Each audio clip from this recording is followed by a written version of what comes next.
I'd like to call the meeting to order. Gentlemen, we're starting now. Just as a reminder, if you'd like to speak, please submit a speaker card to the city clerk. The blue card's on the back table, sir.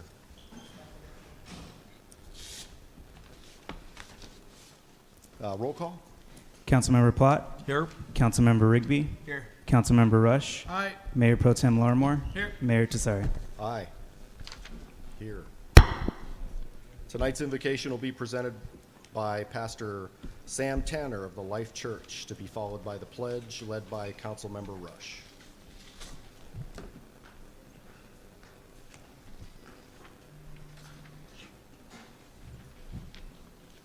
Let's pray.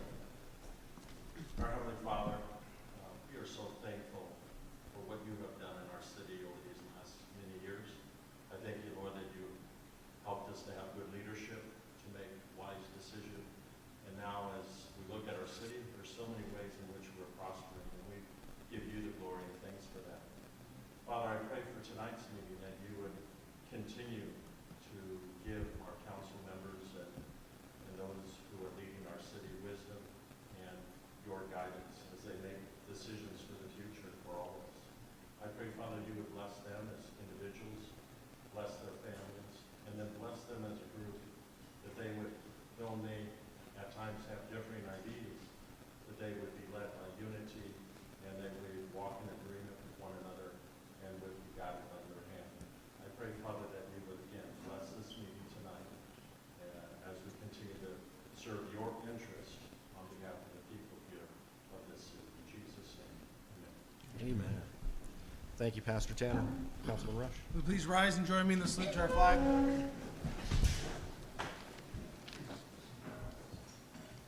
Ready? Begin.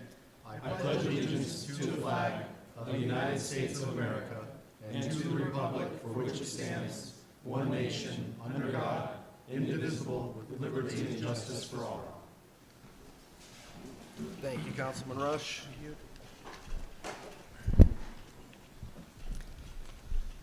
We're going to move on to item 3.1, the presentation on Community Choice Aggregation Program presented by Barbara Spoonhauer, Director of Energy and Environment Programs with the Western Riverside Council of Governments. Thank you, Mr. Mayor, council members. I'm Barbara Spoonhauer, Director of Energy and Environmental Programs at Western Riverside Council of Governments. I'm here tonight to provide you with a high-level overview of community choice aggregation program we've been working on for the past year and a half, give you and then provide some responses to a recent letter that you received from some CCAO comments that's out there. So what is community choice aggregation, or CCA? CCA is established under AB 117, which allows local jurisdictions, local governments, to aggregate either on their own or come together under a joint powers authority to purchase energy for its consumers. And in most cases, you're purchasing that energy at a cheaper rate than what your current investor in utility, in our case, Edison, is. So the way the flow works is your source is your CCA. Edison still provides the energy through their lines, the distribution. They maintain the lines, they continue to do the billing. This is a partnership with Edison. We don't view their customer, our customer, it's our both customers, so it's a partnership. And at the end of the day, the customer view benefits and getting a reduced rate on the energy that's being provided. So why are jurisdictions looking at this? A number of them, it provides customers with choices. Right now, the only choice is Edison. It allows for the purchasing of greener utility or greener electricity, usually at a lower rate, so you can reach the state mandates of 33%, 50%. And there's current legislation is looking at 100% renewables for energy purchasing.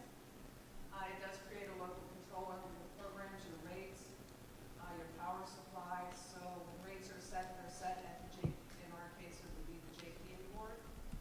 So our residents can come and participate in that rate setting. They don't have to go to San Francisco and try to get their voices heard with the CPUC.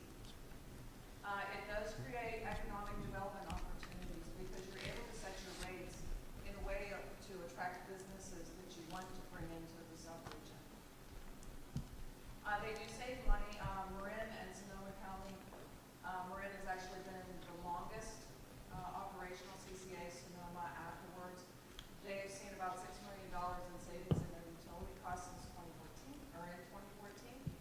Their rates are approximately 6 to 9% lower than their utility, which is PG&E. The city of San Rafael itself, just for its municipal facilities, has saved approximately $47,000 a year.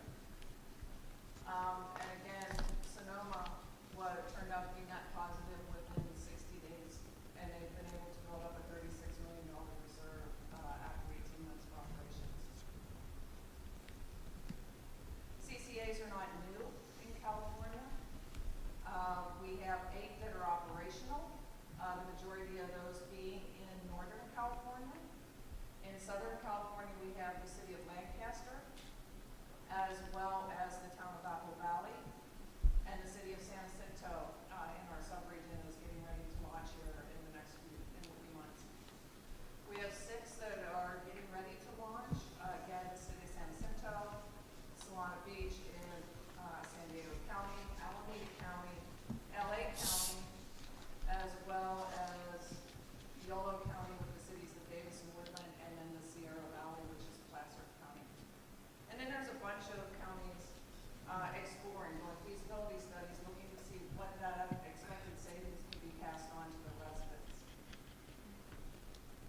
WRCOG partnered with Coachella Valley Association of Governments and SB San Bernardino Council of Governments to do a 2-county study on the feasibility. And what it looked at doing a 2-county CCA, a 1-county CCA, or a 1 CCA for both counties, or dividing up the CCA into 3 geographical areas.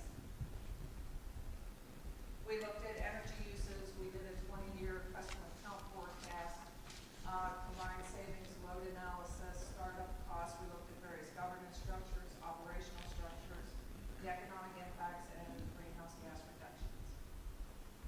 The bottom line was when you compared a 33% renewable mix, which is very close to what Edison currently has, they're about 28%. For the WRCOG sub-region, we would expect, and again, we used very conservative numbers when we ran our modeling. So we ran our modeling from a CCA starting from a guy on the street, needing a building, needing equipment, needing everything under the sun. We used high opt-out rates, we used very high exit fees, and still show that we could potentially have a 4.4% savings to consumers. So what's WRCOG currently working on? We have created an ad hoc committee to guide staff in its activities. We have developed draft JPA and bylaws for the CCA. We are given direction to create a standalone joint powers authority separate from WRCOG. However, allow WRCOG to manage the services for the first 3 years until the CCA gets on its feet and is ready to fly on its own. We hired a local marketing firm to help us with the CCA name. We're very close to announcing that hopefully August 7th at our executive committee will do a reveal of what our name and logo will look like. We're recommending that we hire the Energy Authority and EES Consulting to assist us with the actual implementation and purchasing of the energy.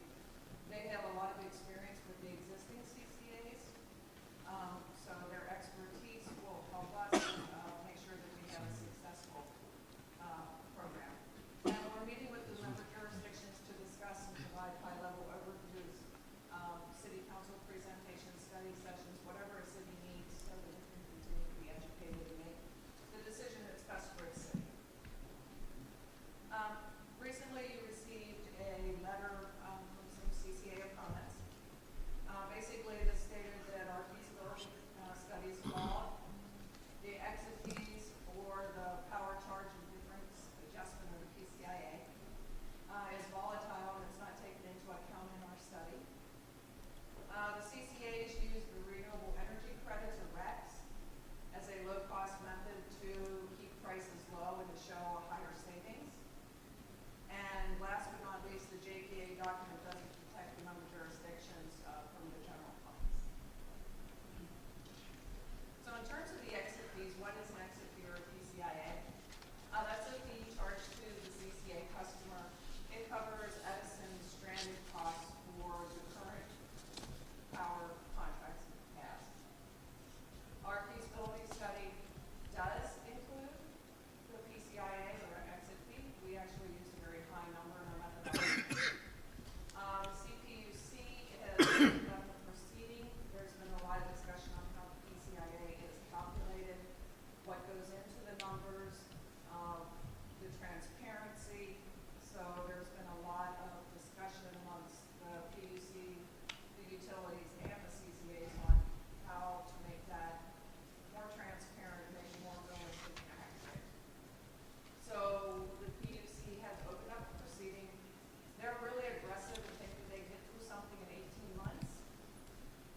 lessen the PCIA? What are some options out there for the CCAs?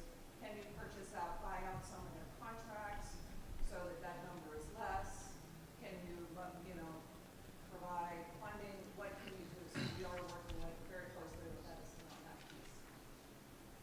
In terms of renewable energy credits, there was a reference to AB 1110.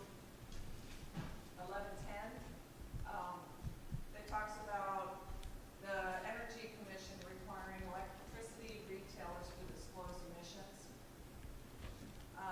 We, in our feasibility study, do not assume any unbundled recs. So in our projections, it's a moot point. So there's no impact on what our study projected. So we feel very comfortable with our 4.4. In terms of the JPA doc, the Joint Exercise of Powers Act of Government Code says do not take on obligations and liabilities of the JPA unless they voluntarily assume to do so. I'm going under the natural assumption the CCA JPA governing board is not going to want to do that for board members. So this issue has been upheld by the California appellate courts. So if a member jurisdiction withdraws from the CCA JPA, and I'm sorry, I'm using a lot of acronyms, it's responsible for any costs related to outstanding power contracts. So while no jurisdiction has actually pulled out of any CCA JPA, it would be likely that the city who wanted to pull out would give notice of termination, and then that would stipulate that the CCA no longer purchases any power for its or its residents, and it would stay in the JPA until those contracts ran out, and then it would walk away and not have any liability associated with it. We have a number of next steps and a draft timeline. And again, the draft timeline may look aggressive, but really it depends on how fast the city wants to move. Our idea is that we would not launch with all 13 jurisdictions. We would get a mass, so maybe 5 or 6 jurisdictions that would come together to launch first. So jurisdictions will have the ability to come in later if they're so desire, or not come in at all. So it's completely up to the local jurisdiction, because you would need to join the JPA. You would also need to adopt an ordinance stating that you want to be part of the CCA. So for the first group, we'll get 5 or 6. We potentially launch in July of 2018. So Mayor, that concludes my presentation. I'm happy to answer any questions. Before we get to that, did we have a speaker card for this? Yes, we received one public comment card from Christopher Fogger. Can you come back up? I'd just like to give him an opportunity to speak on the item.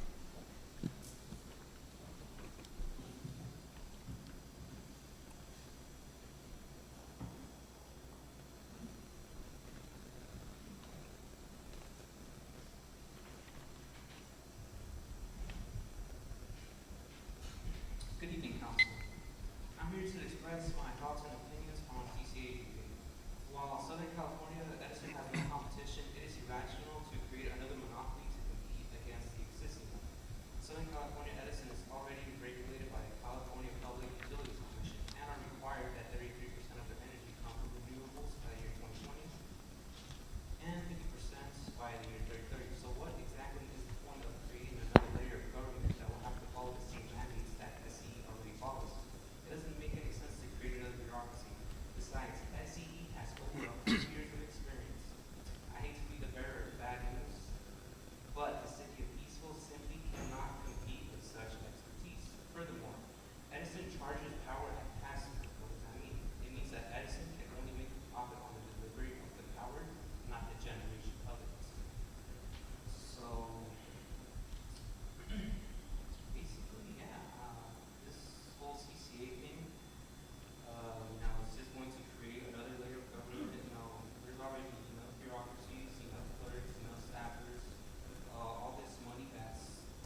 Thank you. Any other? Would you like an opportunity to address some of those or any of that? Certainly. And again, I want to respond that we have a very good working relationship with Southern California Edison on this whole process. And we value it. And at the end of the day, it is a partnership and we both share the customers. Yes, Edison, the electricity is a pass-through charge on the generation. Edison is a little bit different than PG&E. They only own about 20% of the renewables that they're selling back to themselves that they're keeping their profit on. And they have also, where you see your savings is they have entered into, just like PG&E, SPG, and all the other IOUs, entered into contracts back when the energy crisis had occurred. And so they have high costing contracts in place. And that's where you're seeing your savings of being able to come in and buy short-term, more greener energy at a cheaper rate. Our proposal doesn't propose staffing up and building a large staff to begin with. We are proposing to hire experts that will help us go through that process. We feel that the CCAs do not have a lot, they have interaction with the CPUC. However, the CPUC does not regulate the CCA. So when it comes to rate setting, that's done at the local level, not at the CPUC level, which is very important to residents. Thank you. So any questions? Yes, I have a question. Councilman Rush? I'm curious if staff has done any analysis, with the, I think it passed today or signed today, the recent passage of cap and trade legislation and the thought that that may increase energy costs, how this would relate to that new legislation. I know it's been going on for some time, so I'm not sure if this has been tracked against that, but is there any comments or analysis that we can provide at this point on how this may integrate with cap and trade? I do not have a response, but we can look into it and Okay. definitely get some answers back to the city on that. Appreciate it. Thank you. Any other questions? Yes. Mayor Pro Tem? Yes, thank you, Mayor. Couple questions. The city of San Rafael, they say that it's stated in here, what is it, on slide 4, it says that they saved $47,000 for its municipal facilities. Do you know approximately what percentage savings that was for that city? No, I can find that out. Okay. Okay, yeah, I'd appreciate that, because we are a contract city, and also when we're talking about municipal facilities in that savings, are we talking about street lights as well, and traffic lights, traffic signals? Okay. If you could get that information, it'd be appreciated, because I was looking over our warrant register today, and our total cost for the month, and I believe, is $8,500. So money saved is always a good thing, but I don't think unless we do take over the street lights in town, I don't think we're going to be seeing that kind of savings. In terms of, I appreciate you saying that we're not going to be, that the WRCOG, the CCA, would not be staffing up. Are there any numbers yet as to proposed administrative costs associated with this, though? Yes. Yes. So, yeah. I don't have the numbers off the top of my head. Okay. But what we have done is we have run our analysis. WRCOG, the administrator, being able to use what we currently, our existing staff, as well as our existing infrastructure, meeting structure, will allow for cost efficiencies. So really it's paying for, and it's at cost of what it costs WRCOG just to administer the CCA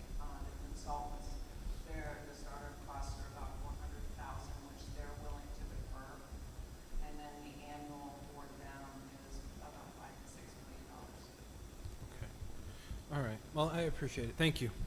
Councilman Plott? Thank you, Mr. Mayor. One quick question. I know it says, I don't know if you're allowed to speak on this because it mentions in the document that it says it's ongoing on the PowerPoint. Do we know some of the member agencies that are within WRCOGS that are really, I guess, heavily considering this or that are going to be on board with this? Are we allowed to discuss that? We have been having a number of conversations. The County of Riverside has been in the process of pursuing its own CCA.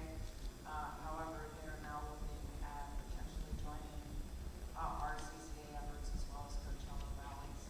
There's a number of cities in Southwest Riverside that are seriously, up to speed on it because years past they looked at actually trying to take over the pool distribution lines.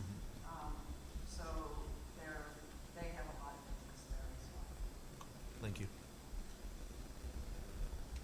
Thank you very much. Thank you. I see Natalie missed us, so she came back to provide us with our student liaison report. Yes, thank you.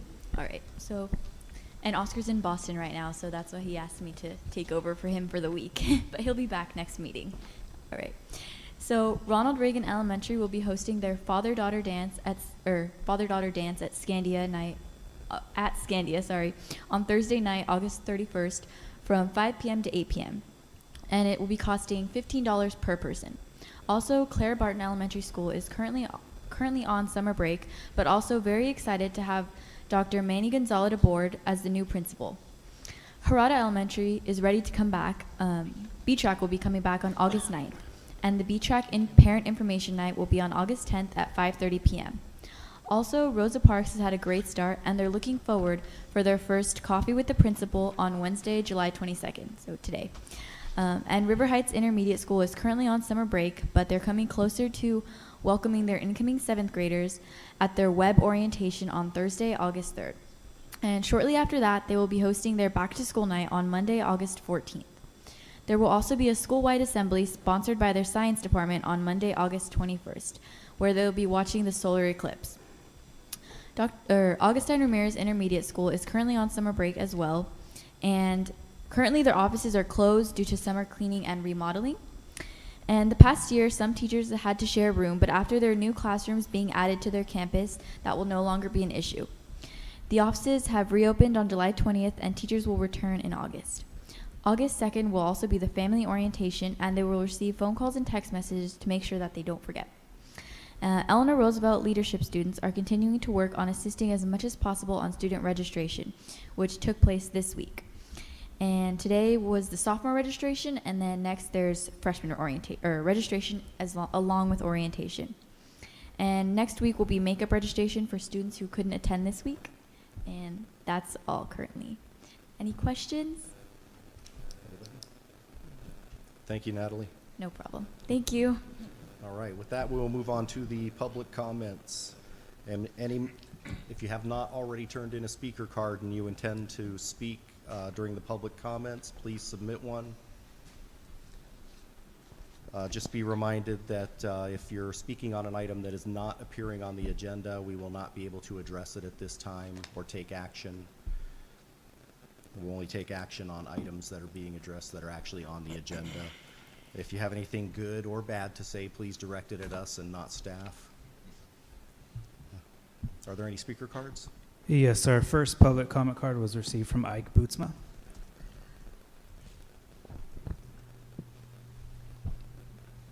Good evening, sir. Good evening, Council and Mayor.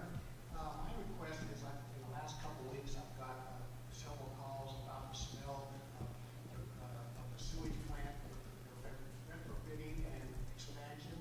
I know with the hot weather, probably the smell is, a lot worse than it has been. And they were asking me if the council and the city can do anything to help solve the problem on a short-term basis. They're supposed to be finished by October, but I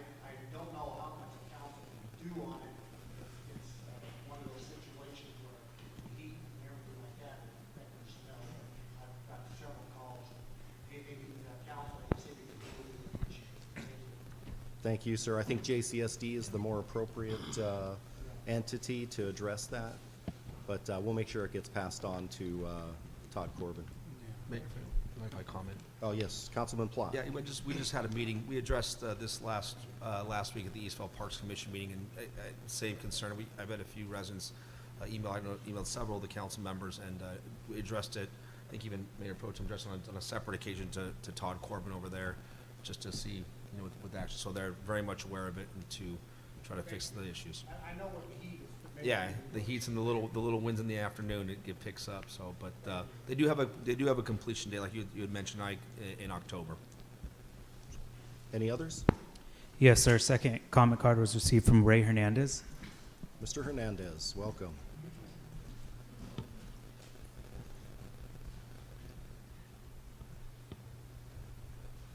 Good evening, council, mayor, staff. Name is Ray Hernandez, Airborne Street, a resident and community advocate. I bring to your attention tonight the latest issue of Eastville News dated July 2017. The headline states, "Nonprofits under scrutiny by the IRS." This is a copy right here. Assuming this is the local Eastville newspaper. And I have to assume this is the Eastville Chamber of Commerce organization. And since this is an Eastville newspaper alluding to a local nonprofit, I address it this way. My concerns are the close associations of this nonprofit by the city council. We're all aware that they sponsor the annual report to the city, including the forums, candidate forums that were managed and organized last year by this organization. My disappointment was at this candidate forum last year, it was not an independent organization, so I questioned where the candidate questions come from the members of the Chamber of Commerce? I don't know. I questioned, are members of this Chamber of Commerce residents, business owners? I can tell you, not one question came from the attending audience, which is the public and the people. Why? Because none were allowed. This was a controlled forum. In my opinion, the residents were not included in this process. In the upcoming following year elections, I hope that we have an independent organization like the League of Women's Voters that can handle this type of forum, and they are independent. So I have questions regarding all of this. Does the city of Eastville contribute any of the people tax dollars to support this organization, Chamber of Commerce? Two, if so, how much? What is the salary of the president? What are the board members' salary? And what are the annual dues paid by members of the Chamber of Commerce? Public disclosure of nonprofits must be made for public inspection, including annual IRS returns. I would ask this council to assist this public information and make it available to the residents. Thank you. Thank you, Mr. Hernandez. Any other speaker cards? Yes, sir. Our last comment card was received from William Karras. Mr. Karras, welcome. Stop it. I don't know, does the city do anything for the pool in Roosevelt? Negative, sir. No, sir, that's the school district. Yeah, I understand. I don't understand why the city couldn't contract with the district to use that pool. It'd save a lot of money by having to make a physical pool. You have an excellent maintenance team there. You could get an insurance writer. You could do, people could have swimming clubs or swimming lessons or all kinds of things to be done in that facility. It's hot, and there's that great pool that doesn't get used. It doesn't make any sense. I don't know what the financials or how complicated that would be or whatever, but I think it's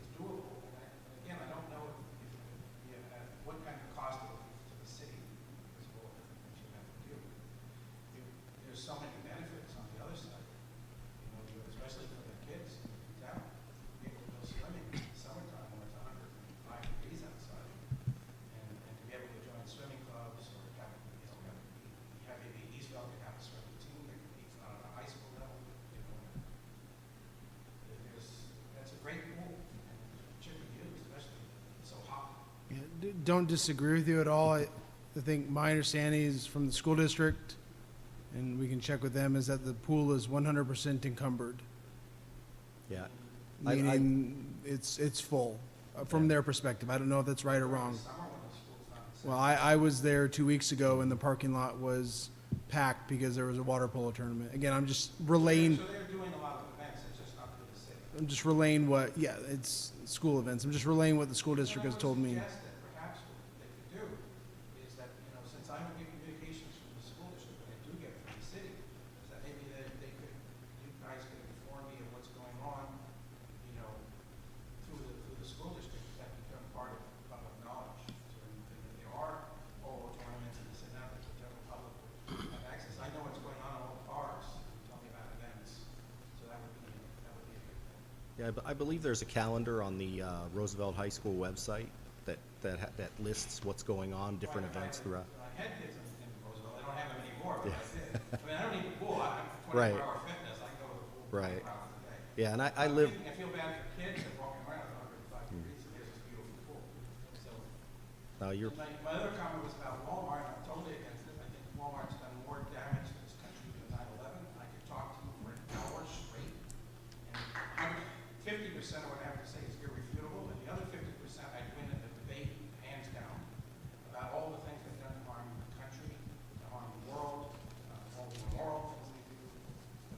And I would ask, did Walmart put pressure on anybody in the council in terms of either giving money for running campaigns or threatening to finance an opponent? They have done that in the past. I didn't know, I'm not saying they did it here. No. Speaking personally, no and no. I've never met with anybody from Walmart for, The Walmart didn't try to crack it. no. Neither have I. And just to go back, Mr. Mayor, if I may, on the pool situation, there are clubs that do contract with the school district to utilize the pool. So I would recommend that you contact the school district, Well, see, what I'm possibly saying the is, school. I have no reason to do that. So what I'm saying, Yeah. I would just think that the information, if they are making the pool available, then if I didn't know about it, then I'm thinking that most residents of Eastfield don't know about it. Yeah, the information's available, and I recommend that you contact the school and find out directly from them, Yeah, and I since was it is their just hoping facility. that The school, to the city, communicate through the city what's available. Because that shouldn't be too difficult. You know, when I get the flyers, especially about the parks.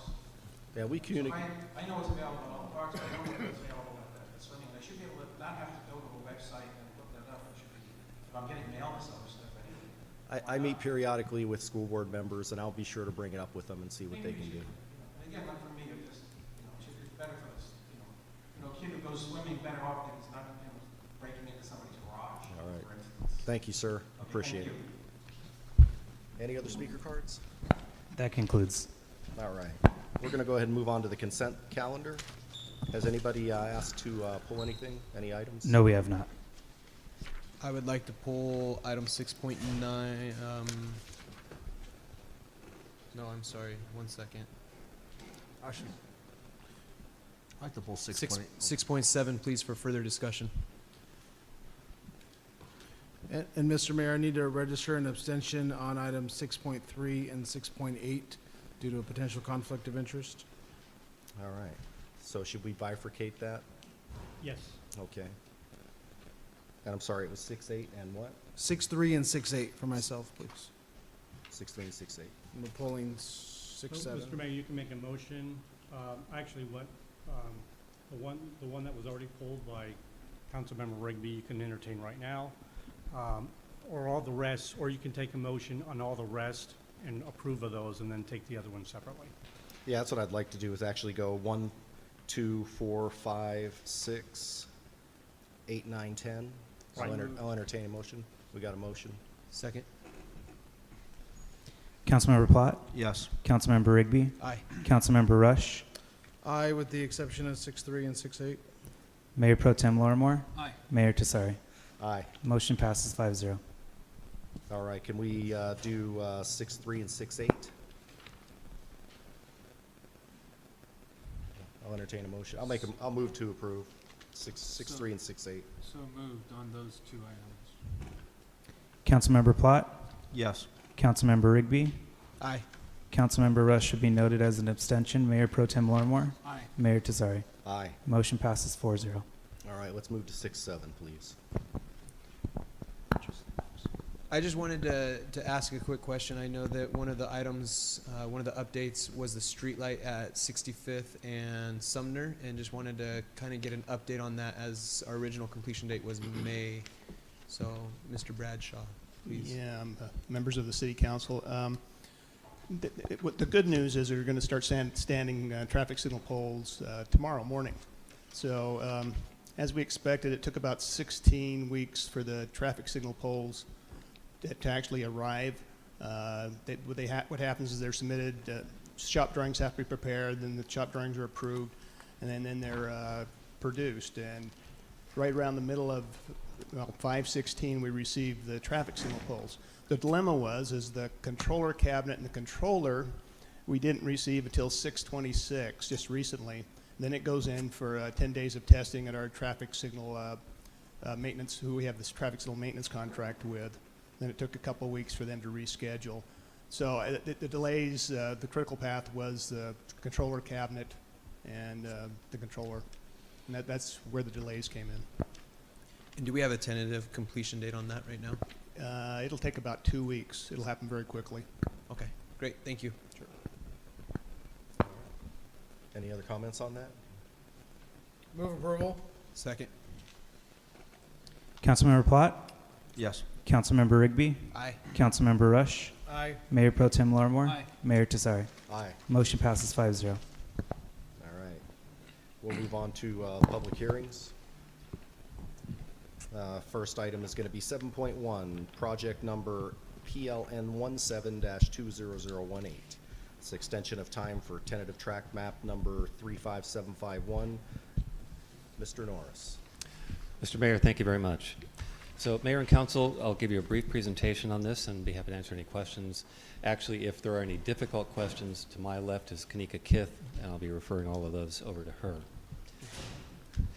So, the project in front of you tonight is an extension of time for a tentative track map number 35751 that was originally approved prior to incorporation in about 2009. The request is for a 1-year extension, and for those who aren't familiar with the process, basically, developer can come in and get a tentative track map. The next step after that is to make it a final map and then record that. And the reason that there's a lag time between the tentative and the final is that there are generally some financial issues involved. There are things that have to be paid or bonds procured and so on. So they'll typically wait to get to that final stage, which is why they generally end up asking for extensions. So going back to the slide, this extension would extend the life of the map to October 20th of next year. We were here a year ago extending the map from its original expiration to today's date, or to October 20th of this year. So this would add 1 more year to the life of the map. So the project site up here on the screen basically wraps around stately Bootsma Manor here, which is right there on Schleisman Road. This is the former Bootsma Ranch, and after it was purchased from the Bootsma family, it was subdivided into a map for condominium purposes. We'll talk about that in a second. So, originally approved in 2009, there were 2 automatic extensions that were granted by the state. During the economic downturn, the state automatically expired basically every map in the state that hadn't expired yet because people were, again, just having financial problems getting to the final map stage. There were development plans approved in 2009 along with this original map for 243 residential homes.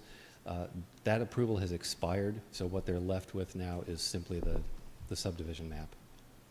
So this is the map. It's been rotated so it fits on the slide. North is to the right-hand side. So starting over here on the right-hand side is Schleisman Road. Again, there is the Bootsma home, and then the map fits around here. There are 24 lots in there. 22 of those are lots that homes would sit on. The other 2 lots are for open space purposes. So you can see the road layout, which is the gray color, and then the white areas where the homes would be. And again, those were proposed to be condominium homes, and there's a variety of different types of units in there. but that approval for the specific layout of the units has expired. So even if this map is extended, whoever proposes to build homes there would need to come back in and get a new approval for the look and the layout of the residential homes. So an extension of time is something that's fairly common. Usually maps don't record immediately. It is discretionary. The laws or the codes that the city has that deal with this say that you may extend a map. There's no requirement that you do.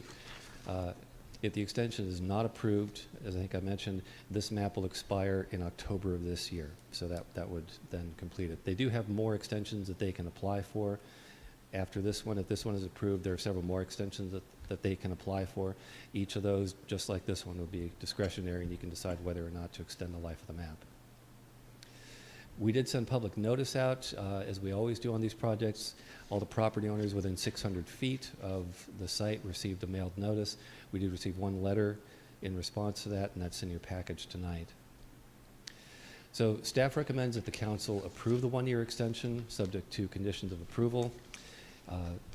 There are other options that you have. You can approve the extension of time with additional conditions.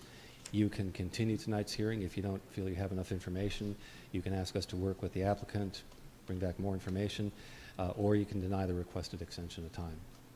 And with that, I will end and answer any questions, except the difficult questions, which can you get Kip to answer? Do we have any speaker cards?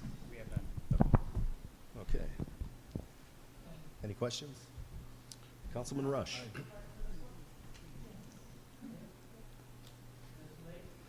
If you fill one out, I'll give you an opportunity ahead. to speak at the end. If you fill one out. I know you were here last year. Well, actually, Mr. Mayor, first, I think it's appropriate for the council to have any questions for its staff first, and then open up the public hearing. Sounds So the good. gentleman will be able to speak. It'll give him time to fill out his speaker card. Yes. Yeah, Mr. Mayor, my only question was on the letter, but I remember that our clerk had emailed it out, so it was mentioned in the PowerPoint. There was a letter dated July 20th from Linda and Jim Johnson opposed to the project. I don't have any problems with this. I'd like to point out on the applicant's letter, they cited the sewer and water increase as their main justification for not being able to proceed. Is that a fair summary, sir? Would you mind coming up, if you don't mind? Not Let's to, open up the public hearing, Mr. Mayor, if we're going to be having other people now. sorry, am I out of line? I didn't know if you could speak to the impact that this is having, not only for your developments, but what you're hearing within your circle of friends. Go ahead. You can. My name is Glenn Crosby with the Lewis Companies. Yeah, we opened the public hearing, right? Yes, you did. Sorry, I'm just messing everyone up right now. Glenn Crosby with the Lewis Companies. A couple factors here of this particular project, and I know it affected some others. We were here last year. The Williamson Act encumbered this property up until last year, and shortly thereafter, we came out of that. JCSD increased fees dramatically for the capacity of both the water and sewer, which was a substantial impact of over $6,000 per lot.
Thank you, I appreciate that. My apologies to Mr. Gutierrez for delaying his That's comments. okay. We'll allow staff to ask questions or Thank you, answer Glenn. questions. Before you sit down, sir, quick question.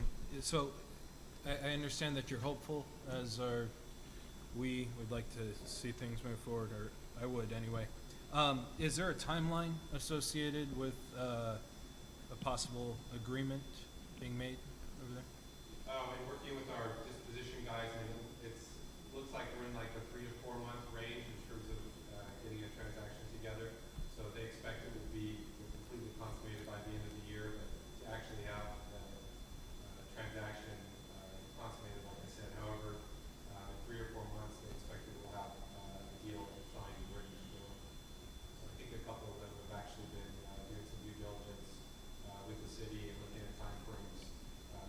As was pointed out in the staff report, although the tentative map would be extended with this approval, there would still be a revised site plan that would be required to go back through the process before it would be approved. Yeah, understood. Okay, thank you. I have a question. I did have I'm sorry. I have a question for Councilman Rigby. on the increase of the sewer. What was the charge before that increase? Do you know how much of an increase was it? I don't remember off the top of my head. I think the total was somewhere around $5,800 or $6,000 between the water capacity and the sewer capacity charges that were increased.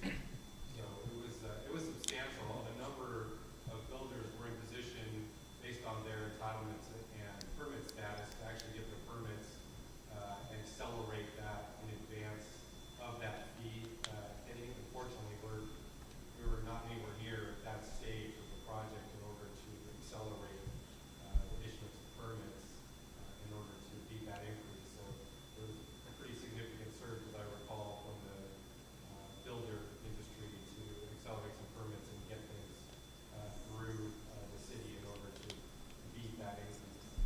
Yeah, it came as a shock to all of us. Very unexpected.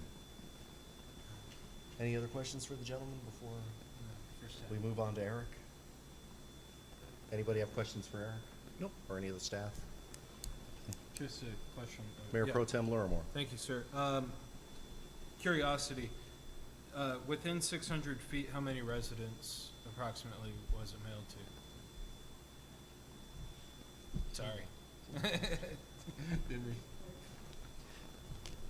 The list is in the council package. We'll get that number for you. Okay, thank you. If it's in here, I'll find it. Thank you. They're going to need another EIR? No, sir, there's no environmental associated. The project is already approved, and this is just extending the lifetime of the map. Really? If this The wasn't approved, would a new EIR be needed?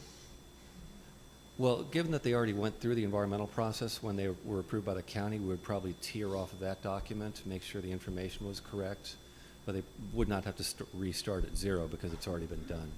Only if there was a brand-new project Okay. that was submitted, but there isn't. It's just an extension of the map. Or a completely different project, Yes. like Microsoft's, new office or something like that. I have a Apple. question for possibly both staff and the applicant. I reviewed last year's council meeting regarding this, and there's a couple of things that kind of confused me and kind of a question for the applicant on what, well, I guess you kind of answered this already, but what progress has been made since last year? And it sounds like you're working with a couple of potential home builders to develop that property. So it sounds like there has been some progress. Yeah, in all candor, when we had some builders in process at that time, and when those fees hit, the deals that we had in progress were no longer viable for any of the builders. They had other opportunities where they could position themselves, either have permits or avoid the fee increase without the impact. Because somebody had to eat that impact, whether it was Lewis or the builder. It wasn't just something that could go away. Fortunately, with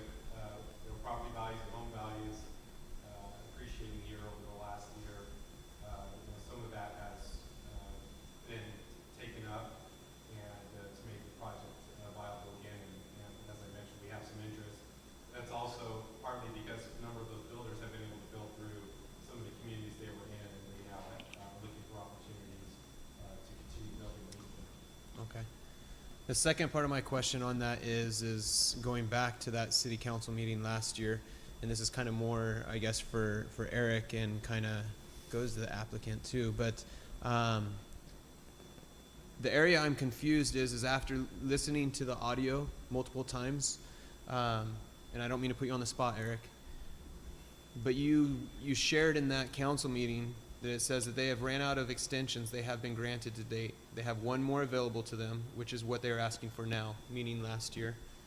They're asking for an extension of 1 year, and that's the last available extension that they can have. So I don't know if that was a misstatement. The other side of that is from a builder's standpoint or a landowner's standpoint, if I heard that, I would know that, hey, that's my last extension available. I better get on board and I better figure something out. So I'm confused as to what's going on if we said that last year, why we're coming back this year asking for an extension when we were told last year. Like I said, it says, Eric said right in there, this is the last extension, and that's the last available extension that they can have. Yeah, well, Mayor, I'll go ahead and own that. That was just a mistake. I mean, that was our understanding then, and I asked the very same question when this extension came back this year. I said, well, didn't we say last year that that was the last one? So we've double and triple checked it, and this is the correct information now, that they have more extensions that they can apply for, and it was not the last one. I honestly don't know why nobody, including the applicant, raised their hand last year and said, wait a minute, that's not right. But I'll go ahead and, as the person who checks the reports before they go out, I'll go ahead and take the blame for that one, but that was just a misstatement last year. So how many do they have? Do they have kind In looking at, and I remember briefly, not to cut you off, I apologize, but that may have been in the context of the automatic extensions. I'm looking at page 4. So normally a map gets 3 years, and then the state, in their infinite wisdom, passed 3 pieces of legislation. I think AB 333, 208, and 116. Looks like this was only eligible for 2 out of the 3. Normally, absent those pieces of legislation, you get 5 one-year extensions. So before the laws were put into place, a tentative map typically has 8 years from approval, including these 2 automatic ones, and then everything else is discretionary. So it looks like they could take it to 2022, if my math is correct. So they still have more extensions available? Yes, they have to come back 1 year at a time now, Okay. as they're doing tonight. Yeah, to answer your specific question, that was basically the same context that we interpreted that, the comment from staff, was that it was specific to the automatic extensions as opposed to the discretionary extensions. Yeah, and that's why I listened to the audio over and over, because I wanted to make sure how it was said in context, and it was set, that's why they're here tonight. That's exactly what it says. They're asking for a 1-year extension, or they're asking for an extension of 1 year, and that's the last available extension that they can have. That was the audio. So I mean, that's why I was confused. I don't mean to like put anyone on the spot, but I was just trying to do my due diligence. And when I heard that, I was kind of like, well, why are we going for another extension? So, I appreciate that, and like I said, I asked the same question, so. okay, thank you. Any other questions? Thank you. Councilman Plott. Thank you. When it says, one of the options for city council is to approve the extension of time with additional conditions, is there any example of additional conditions that we could use? Well, if you want to add a condition regarding Schleisman, I think we've discussed with the applicant, we have a condition, actually 2, if you'd like to put some teeth into the, the promise that he's made. Do you want to put up that other show, please? Oh, I'm sorry. Oh, it's in the same slide. Yeah, so just real briefly, so the red line there shows basically where you're going to kind of connect the curb line on either side here, so it's going to go right across the front. The north side of Schleisman's already been improved, so the remaining widening is on the south side. So what we've come up with are these conditions. So you would be conditioning this extension of time. So first of all, approval is contingent on receiving a performance bond. So your approval, if you grant it tonight of the extension, wouldn't be effective until we get a performance bond from the applicant. So the approval wouldn't be effective tonight. It will be effective on whatever date that is. And put a condition that they'll complete the widening of the road by next year. So we'll have received a bond. So either they will build the road, or another builder comes in, builds a project and builds the road, or we use the bond to build the road. Could there be an option, again, could there be an option where if the city were to pay for it, then get reimbursed later for that as well? That's another option here, but you have the applicant saying basically that they plan to build it, so we've crafted some conditions around that promise. What would be the amount of the bond that they would be responsible for that I know there's probably different samples of that. We but- have the plans already in hand, so we would just estimate based on the approved plans and work that out with the applicant. It's I usually, can- usually 110% of the engineer's estimate. Is that correct? Yeah. That's correct, yeah. So if the owner developer wouldn't complete that, by that time they'd be responsible for 110% of the payout, if it wasn't completed to extend that We road would pull the or to bonds expand. and build the road. That's correct. Not to throw a monkey wrench in the works, I'm not crazy about bonds, but I know it's just the preferred option. And I don't know if you can answer this tonight or not. You may have to go back to the headquarters there, but would you be in favor of something, a surety a little bit more aggressive, like a cash in lieu or a line of credit or something of that nature? I only mention that because the limited experience I have in pulling the bond, it can take time. It can take years. Because there's a process you have to go through. I mean, if you've ever dealt with a construction or a contractor's bond, it's, 10 times more than that. So it's difficult for us to, and there's staff time included in that. There's a percentage of it, and I think it's why it's, I think the cost of bonds are rising, but, if the developer were to put up the cash or the line of credit, my understanding is we could just draw from that if we needed to. I think John had a comment. Yeah, through the mayor, Councilmember Rush is actually correct. There's a number of different securities other than just bonds. It would be really nice if the applicant would agree to one of the other securities is a letter of credit, which we've done before in a number of cases too, because of the nature of some of the difficulty with the bond. So if the applicant here is receptive to that, we can actually make that as a condition. Like I said, I know it's a big thing, and he may have to ask, so I just wanted to put But it it's out an there. option, sir. Correct, thank you. Mayor Pro Tem? Yeah, so a quick follow-up then to the previous question to you.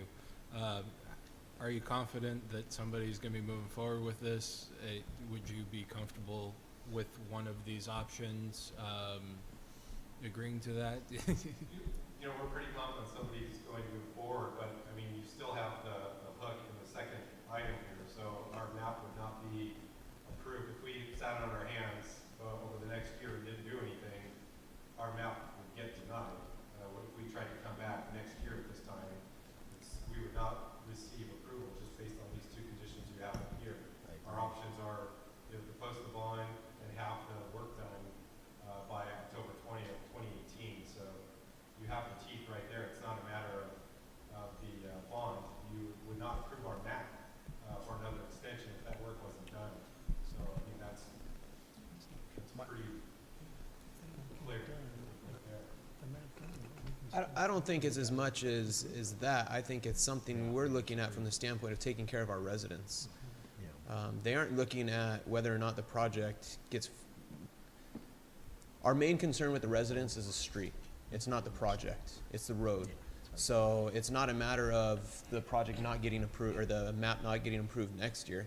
That's not our issue. That's why I think that this date doesn't need to be put on that 1 year mark, because they could wait until that 1 year mark and they could say, oh well, we aren't going to do the tentative map. So now we're screwed in two ways. We don't have an approved map and we don't have the road done. We don't have the road done. That's a valid point, but that would be the case either way, right? If we're not, those improvements are triggered by the map.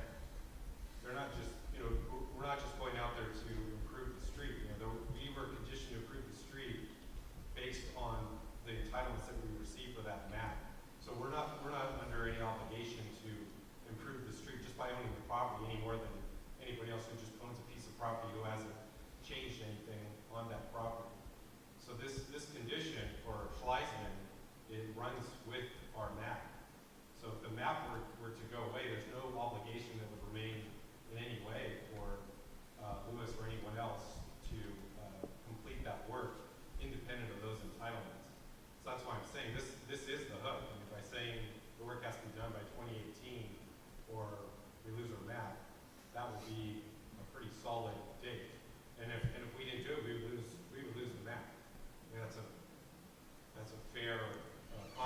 But I think we need to have a surety that that road's gonna be done, other than just an approval of a map. Yeah, Because if it's not approved, then we're on the hook for now getting the map approved again and having to do the road. I guess what I'm saying is, if the map isn't approved tonight, if you said, you know what, we're not gonna approve it, we're denying your map, that condition goes away. So Schleisman will not be improved by us if our map gets denied. Or you record your map by the end of the, well, Or we have to record our map, which it's almost impossible to do. Councilman Plott? No, I'm good. I'm fine.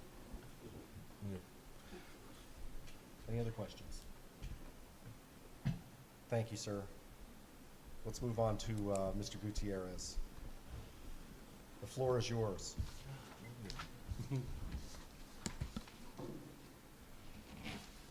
Hi, Raul Dennis. I do remember this meeting last year. I remember the gentleman from Lewis, and of course I was opposed to it. And not too thrilled that we were giving an extension. And from my understanding, that was supposed to be the last extension, but they still had the option, because again, we won't hear it, to come back and ask for further extensions. Once that was set, this road that they were built, I mean, it's going to take a long time, but I'm not here in opposition to the extension, but what I'm here to say is we definitely, I mean, it's been a year. I don't know what progress has been made. I have no idea, but we definitely need the city council, whoever else needs to really work with Lewis and get this ball rolling.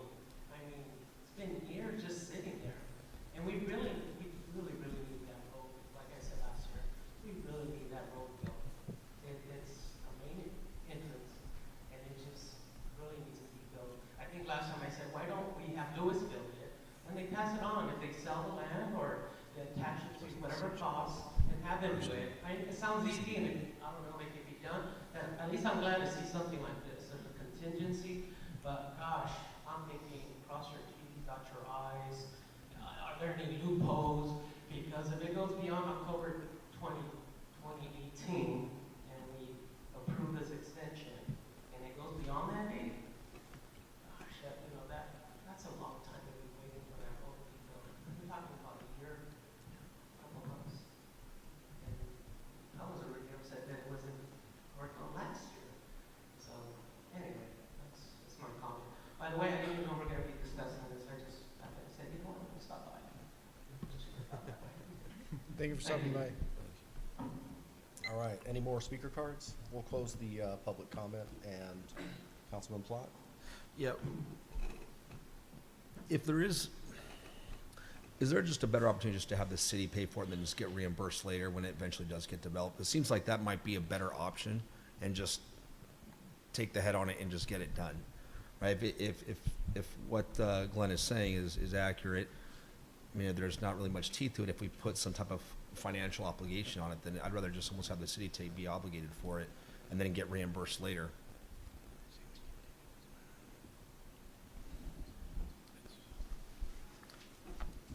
Councilmember Rigby, excuse me, Ms. Councilmember Plott, that is not an option that we have contemplated at this time. If the council wishes staff to look into that, I would recommend that we bring this item back.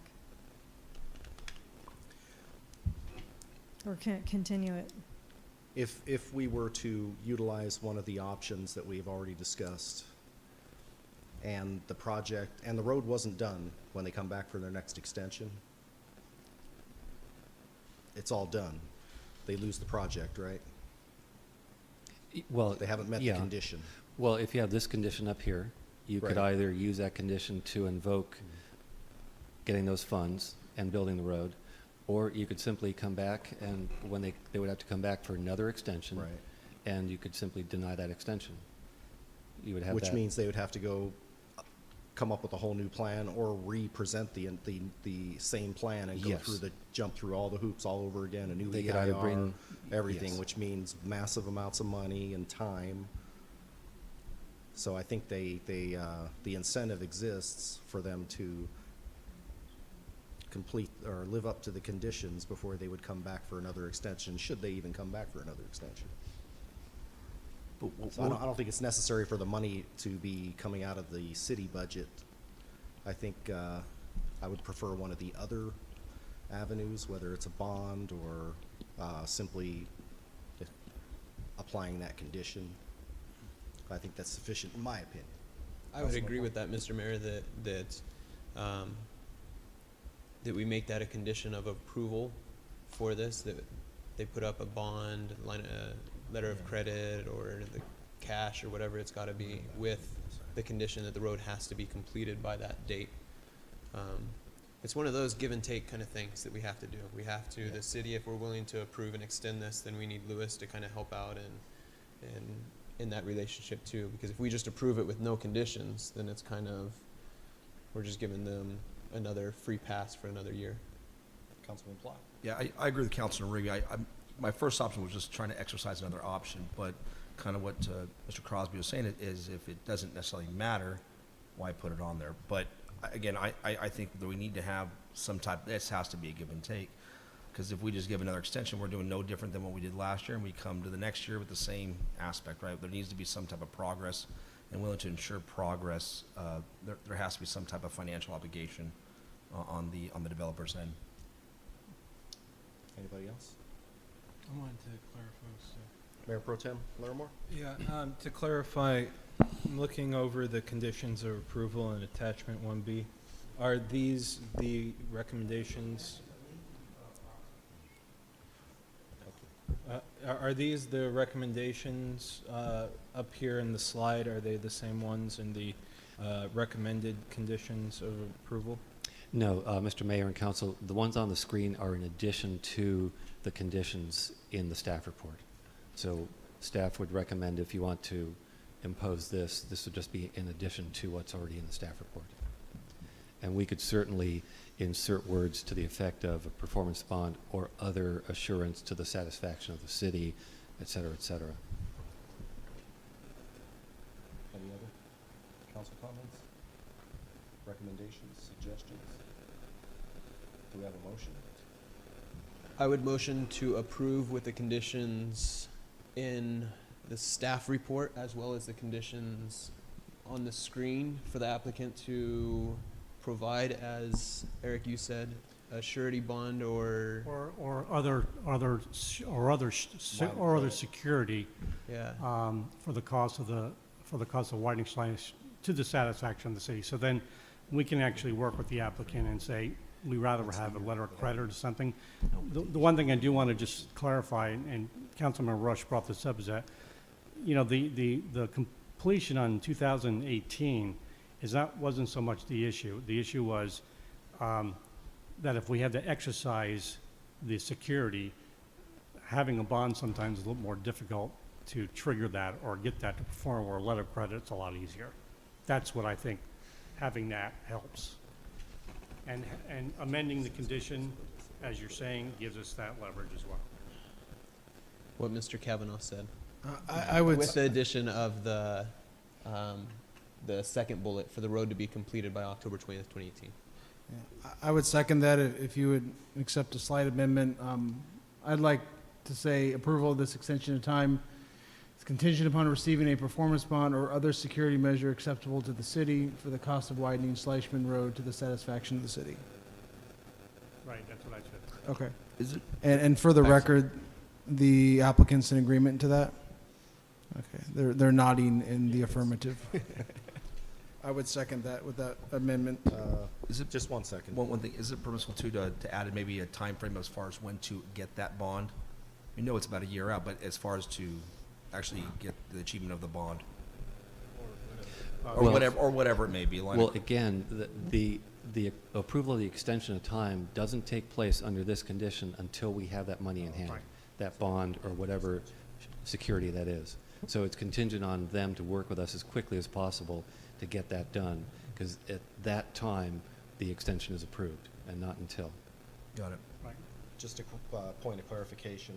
If, let's say, 6 weeks from now, the bond is done, the approval for the extension starts, It's If still. They don't get an extra 6 weeks. No. It Okay. will still only go to October 20th of 2018.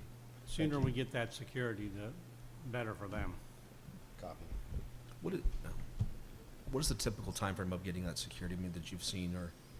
I'm familiar with bonds, but on a totally different aspect. I was not familiar You know, with this. usually, it doesn't take that long. We usually get into an agreement with the applicant on the type of security, and it gets executed, and we do it. It shouldn't take more than a week or two. Okay, perfect.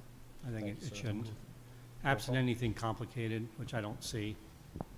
Call the vote. Councilmember Plott, Yes. Councilmember Rigby, Aye. Councilmember Rush, Aye. Mayor Pro Tem Larimore, Aye. Mayor Tesari. Aye. Motion passes 5-0. And Mayor, if I may, very sir. quickly, we sent out 430 mailed notices for this project. Catch that, 430. All right.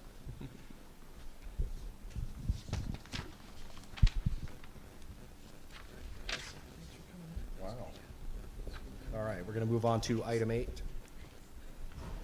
8.1, contract award for Hamner Milliken Avenue Street Improvement Project. Project number 93009, 93010, 93011, and 93012. Mr. Bradshaw. Mayor Tesseri and members of the City Council. We're here to approve a contract with All American Asphalt. I'd like to first discuss the limits. Which button do I push? That one? All right, I'll figure this out. Oh, that's a little bit small, but in terms of resurfacing, we'll be resurfacing the northbound lanes on Hamner Avenue from Mississippi. Mississippi is south of 68. It's kind of across from the north end of the 99 cent store parcel. The northbound lanes are actually the worst lanes that we have, and we reviewed our pavement management system, and of course after the winter rains we had lots of potholes in that section. Portions of it will be micro-surfaced, which is actually, we call it the slurry on steroids. It's about 3/8 of an inch thick. It's very reasonably priced, but it's the treatment we'll be using up through most of 68th, almost up to 65th. There's portions of that street will be deep patched. There's one lane that's terrible where we had all the potholes this past winter. Those will be deep patched, and then the portion between 65th and Lyman northbound lanes will be 2-inch grind and rubberized asphalt. And then moving north, we'll be starting at Canto Galliano, from Canto Galliano up to the 60 interchange. We'll be resurfacing the northbound lanes. There's actually Chino de Salter line that was installed fairly recently, so we're just going to do a grind and rubberized asphalt overlay up to that Chino de Salter resurfacing. And the City of Ontario is also doing the same thing on the west side of the roadway.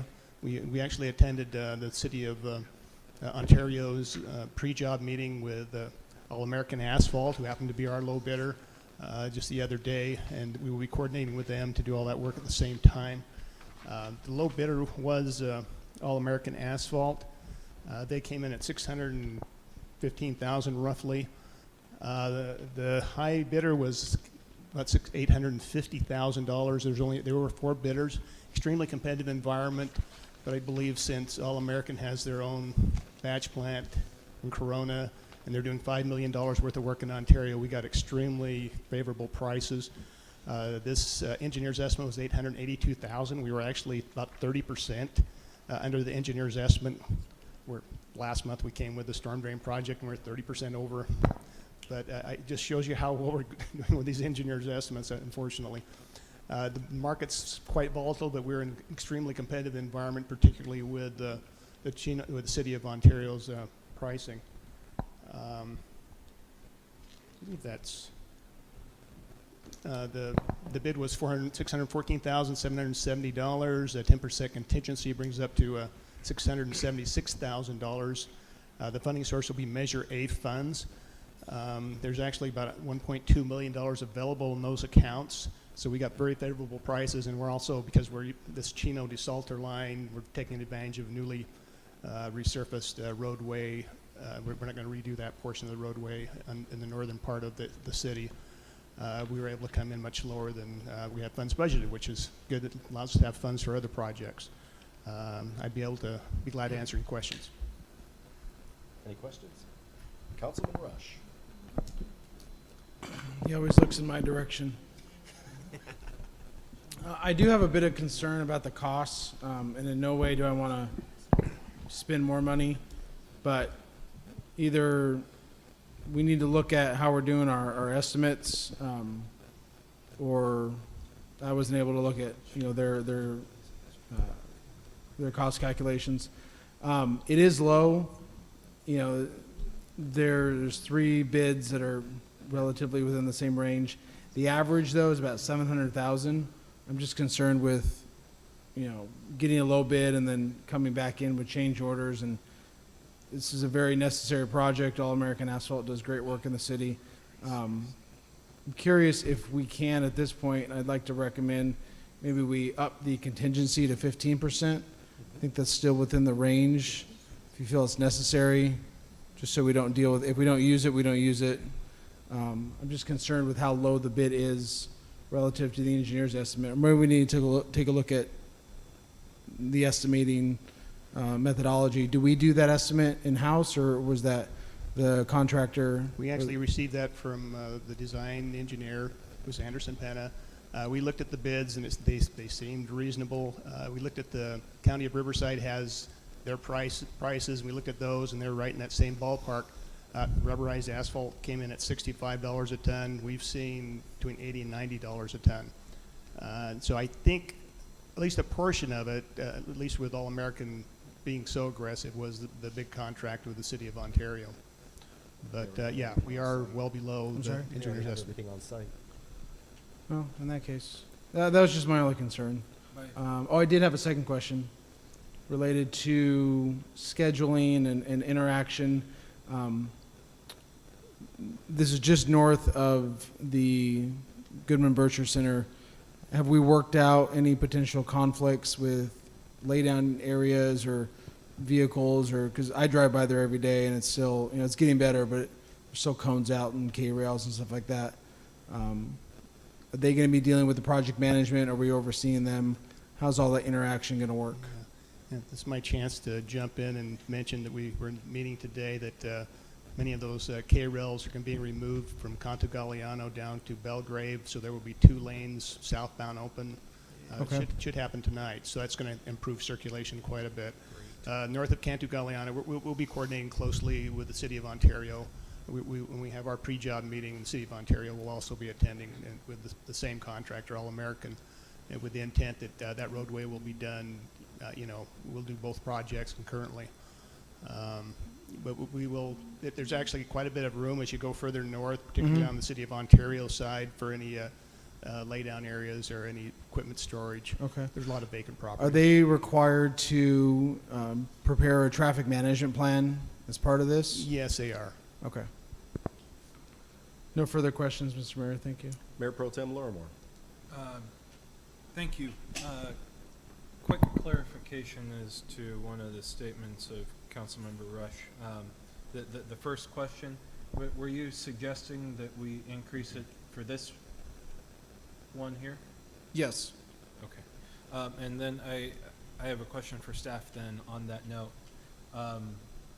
Not saying that this contractor would do so, but by putting up the contingency, will they look at that as an opportunity to take advantage of that contingency as opposed to it having to come back or other? Our experience with All American, they're very reputable, probably one of the better paving contractors. I don't believe so. It does give us an opportunity to pave additional areas if we see problems.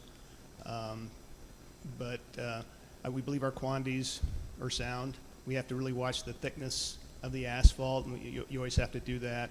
That's where you can run into problems if they place it thicker than the 2 inches. But we believe our quantities are in good shape. Okay, excellent. Thank you.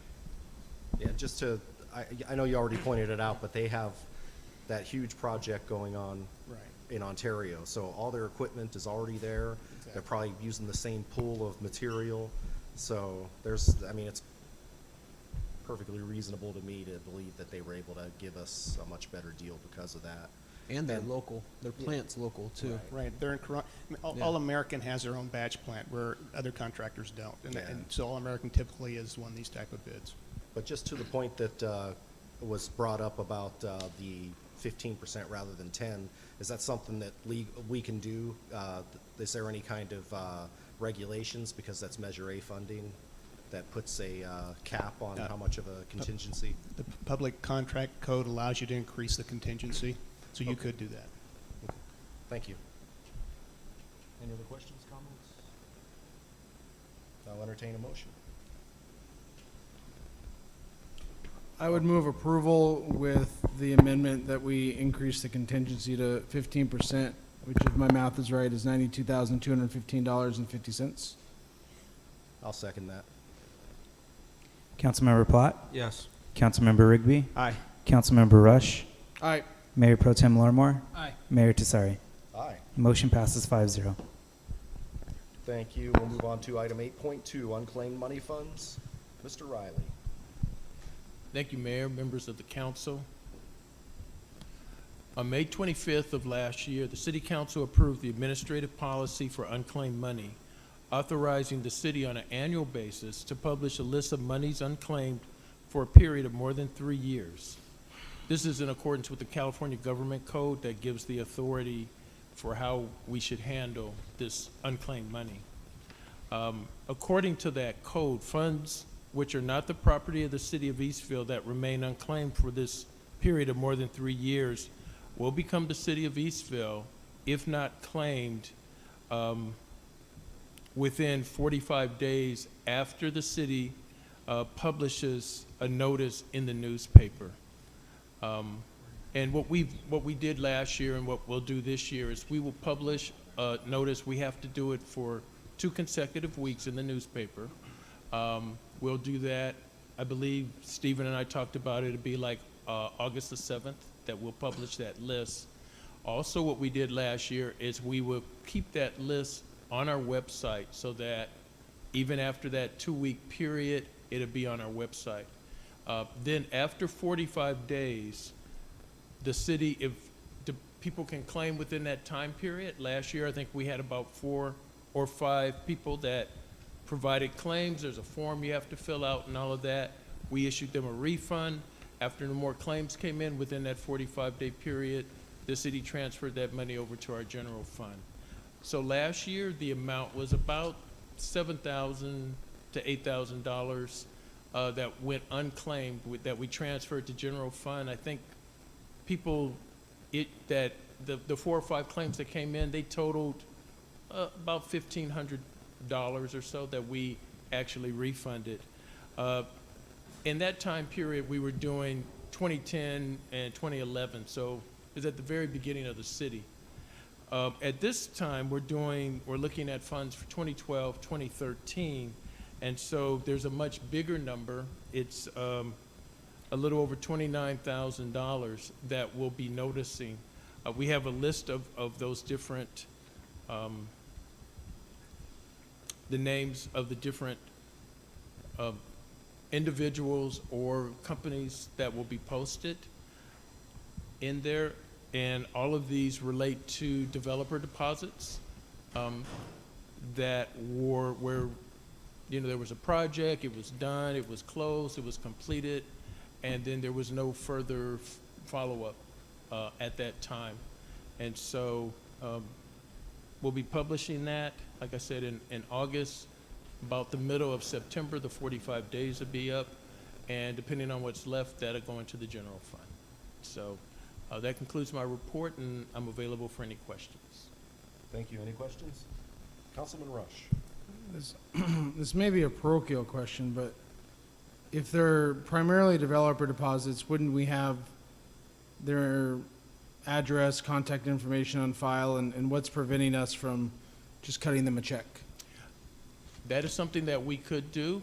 The problem that I've experienced working at another city in the past, we did that. We sent out probably a good 300 or 400 letters. And a lot of them came back? We got most of them back. And so we still had to go ahead and put them and publish them. So In this case, because we're talking about 2012, 2013, 4 or 5 years ago, it's a little more difficult. If we know who the person is, or if we know, like, you know, there's some instances that there's a KB Homes, it's like, okay, we're not gonna publish that, we're gonna talk to KB and Yeah, say, 'cause they're in there we're every gonna day. combine this with some of your other stuff, but if it's somebody that we're not aware of, that we're not currently dealing with, it's easier for us and less cost-effective to go through this process than staff time, sending out all those letters, getting them all back. Yeah, a lot of and these are then pretty going through that small. I mean, you could process. spend a couple hours of staff time and, you know, burn through that cost easily. So I was just questioning. Exactly. All right, thank you. I have no further questions, Mr. Mayor. Councilman Rigby? No? I'll entertain a motion. I would move for approval. Second. Councilmember Plott? Yes. Councilmember Rigby? Aye. Councilmember Rush? Aye. Mayor Pro Tem Larimore? Aye. Mayor Tesari? Aye. Motion passes 5-0. Thank you. We'll move on to 8.3, Eastvale Crime Statistics Draft Report. Ms. Rodriguez. Oh, Good evening, Mayor Tesseri, council members. This item is a follow-up to the request from Councilmember Rigby in May of 2017 to provide Sheriff's Department statistics for publishing. City staff has made the request of Sheriff Administration and has been working with Captain Hedge to obtain the statistics as requested and put together a draft. I'd like to thank Aaliyah Rodriguez because she did all the hard work on this. And so what you have here before you in your agenda packet is a snapshot of crime statistics for the city of Eastvale.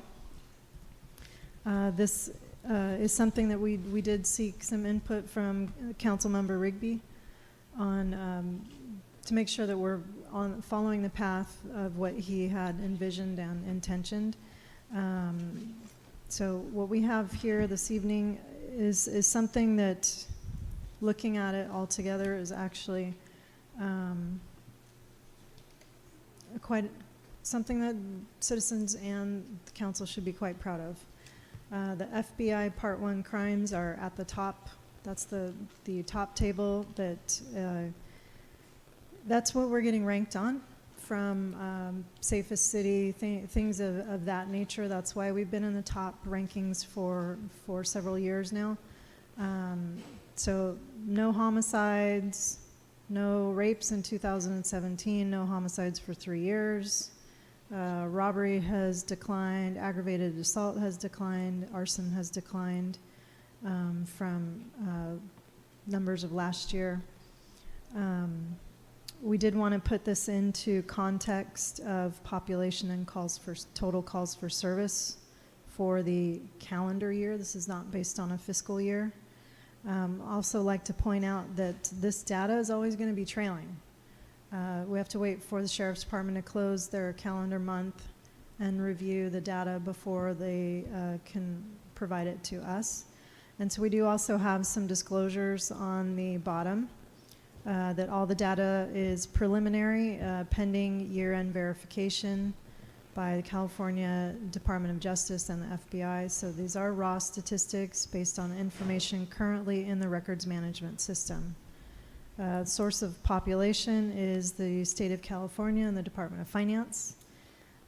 Total calls for service encompasses all call types, inclusive of the ones listed and not listed on this chart. And year to date, as I mentioned, is calendar year. And mail theft code was created in late December of 2016 at the request of City Council and Captain Hedge. Previously, this was not something that had its own code that could be easily tracked. It was rather cumbersome to find out which calls for service were actually related to mail theft. So thanks to Captain Hedge, there's now a code that they can assign to those calls and track them specifically. So that's why you will not see data for that at this time for year-to-date 2016 and 2015. I want to share with you some of the comments from Public Safety Commission, because this did go to the Public Safety Commission last night. They did ask for calls for service, which I believe may have just been an oversight because it is listed here year over year, unless I missed something from the comment, but they did ask for calls for service, number of aggravated arrests per month, asking for number of moving citations per month. They do not want to see parking citations, just moving violations, and the number of officers per 1,000 residents. That particular item, I don't know that that's really relevant because the needle's not going to move very much year over year. I mean, we know that we've run on a very thin margin. I just don't see the importance of that data in the context of this chart. It may be relevant in the annual budget, but again, this isn't something that's going to be significantly moving month over month or year over year. So with that, again, I want to thank Aaliyah for her hard work, and Aaliyah and myself would be happy to answer any questions and take any input from council. I'll look this way. And of course, Captain Hedge Look that way is first here to this time. answer all the questions about the data. Councilman Plott. This may be a question for Captain Hedge, but in regards to the mailbox stuff, I know this was a new code that was created. Can you kind of explain in detail what you feel constitutes mail theft? 'Cause I think it could be a multiple things, and how you describe. I mean, actually be more specific. If it's obviously it's a cluster mailbox, is that one? Do we look at that as one? Do we look at it as 35 because it's one? And maybe other details that I'm kind of missing out. Just what is mailbox theft? So we just know how to measure that over time. So that kind of helps my question here. Yeah, I think that, excuse me, I think that from what I had understood, the concern reference to stats and mailbox thefts were related to the mailboxes that are jointly used by multiple tenants. Because there's different types of mailbox thefts. There's thefts from a mailbox, as an example, that we would report to the post office, as opposed to that, or individual mailboxes that are depending on where we're looking at. These right here were the cluster mailboxes, is what we looked at. And what we need to consider also when we look at the stats is, as an example, if there's if we identify 20 victims in a mailbox theft, that could stat as 20 thefts. Rather than one, although they pried open one mechanism to get the thefts, we have 20 victims with 20 different pieces of mail. So depending on the size of the mailbox or the type of the mailbox will depend on how many we stat. I don't know if that answers your question. No, I think it does. But I guess in a stat, how would that? If we were looking at the stat report right now, let's say last month or 2 months ago, because we're trailing, and under that mailbox theft line, what would you put? If one would, let's just say one was hit, and let's say that one had 20 residences in it, how would it look on the stat?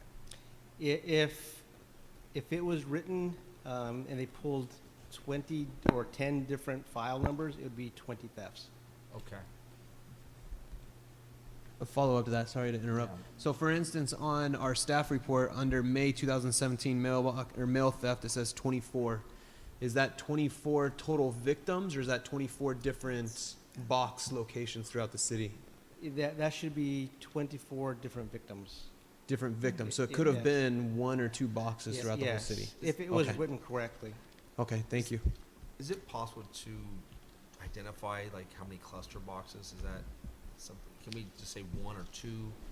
That way we can kind of. In other words, stat it as one rather than. I like the victims, but I'm saying just extra cell right there that just says this is how many clusters. Yeah, I can look and see how time-consuming that would be, because to be honest, if it's identified by a code number, and that's what we're researching through the data warehouse system, we would have to actually go in there and find out what date it occurred, and how many were occurred within that date. Then we'd have to look at a location because they would all be either the same 100 block of an address to be able to separate it out. I can look and see how easily that could be done for you. Yeah, and thanks again for just even creating, several, I know that's kind of, thanks, that's long overdue, because you need it back, at the beginning of the year, but thank you for kind of creating that, because that's a big, it's an issue we're trying to combat heavily in Eastville, obviously, you know that. But thank you for creating that, different item line, so. Just wanted to clarify something.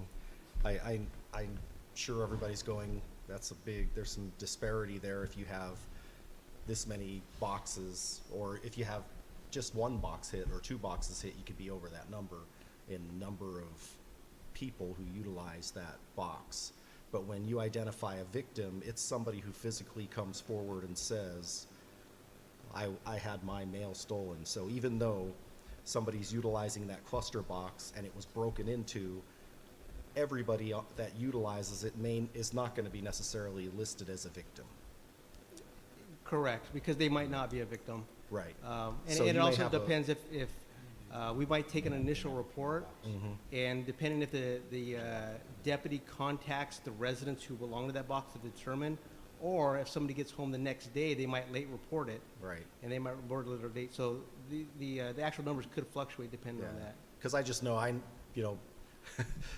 when I look at it, we know how many boxes are hit around town, and there's multiple ones, and we go, holy cow, there must be upwards of 100 victims. But like I said, not everybody's going to come forward and say, hey, my mail was stolen, even though my box was broken into, because if they don't realize, or they're not missing any particular bill they were waiting for. Yeah, or they have a P.O. box. They may not even be using that may just be junk mail that comes in there. So you may not have all these people claiming to be victims, therefore the stat is not going to reflect how many people are actually affected. Correct. And later on, it might end up statting as a different type of crime because they might be an identity theft victim in a month from that time. Yeah. And they might be reporting that, and they might not correlate that with the theft from the This is true. mailboxes. Yep. All right. Sorry, Councilman Rigby. No, thank you. I know this has been a lot of work. I appreciate it. I really appreciate it. I know it's been a lot of going back and forth, a lot of stress and trying to put it all together. So I really appreciate all the work from the Sheriff's Department, from Aaliyah, and our City Manager, Michelle. So thank you. Just a couple of comments regarding the Public Safety Commission comments. They said arrests, moving violations, and what was the other? Give me one. Oh yeah, officers per 1,000. I agree. I don't think that that's necessary. I don't think that that's not going to be a revolving number. The other thing that they that you brought up too was the calls for service. I think,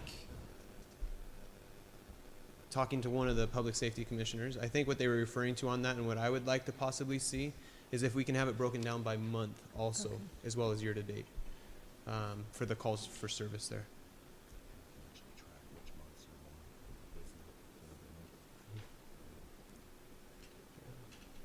But once again, I appreciate all the work that's gone into this. I think it's great, and I know that the residents, as it's out to the residents, that they'll appreciate all this and seeing this. So, council members, just for clarity, for Aaliyah and Captain Hedge and myself, you do want to see calls for service month over month.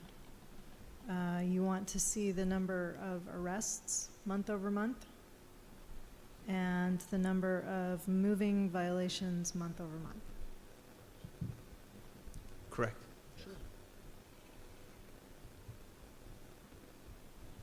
Thank you. Any other comments? Mayor Pro Tem Lorimer. Thank you. This looks interesting. I want to congratulate you guys for doing a great job. We are a very safe city, and it shows up on the top of the chart there. So, thank you.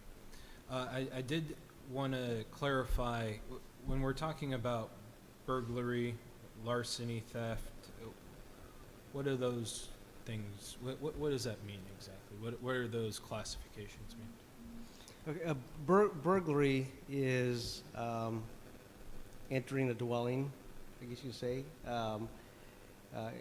It could be entered in a business establishment, but it's defined as entering a dwelling with 3 wall structures and to commit with the intent to commit a theft.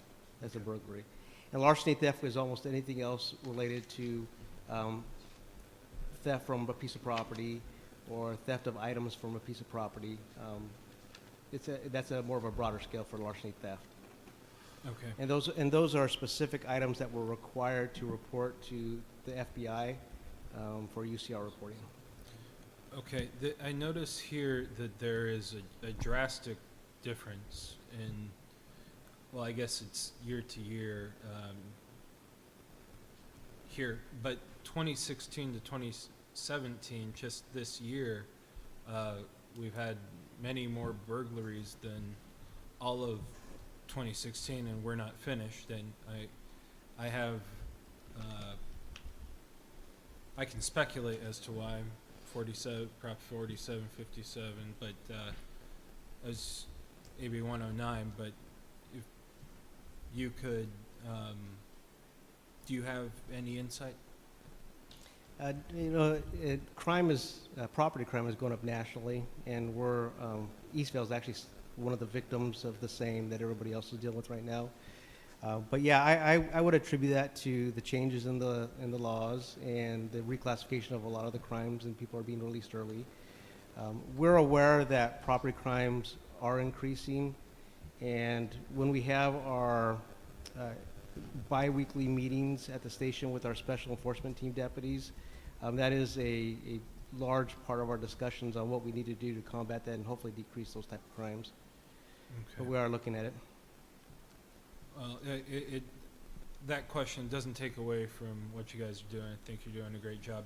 I did have one final question on the larceny theft, those numbers there, and I realize that we're not finished with 2017, but 2017 there are 446 thus far. In 2016 there were 935.